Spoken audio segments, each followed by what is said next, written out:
കൊടുങ്ങല്ലൂർ കാവില് നമ്മളെല്ലാവരും ദർശിക്കുന്നത് വടക്കോട്ട് ദർശനമായിരിക്കുന്ന ആ ദാരു വിഗ്രഹമാണ്. ആ ദാരു വിഗ്രഹം നമുക്ക് 3 രീതിയിലാണ് ദർശിക്കാൻ സാധിക്കുന്നത്.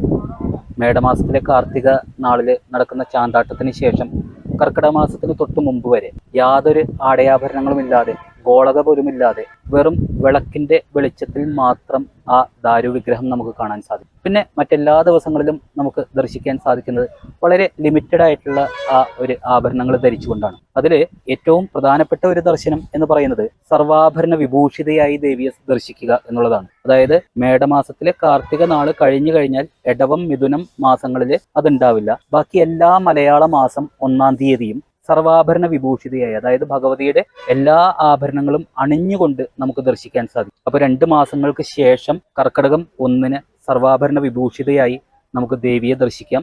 അത് ഈ വർഷം 2024 ജൂലൈ 16-നാണ്.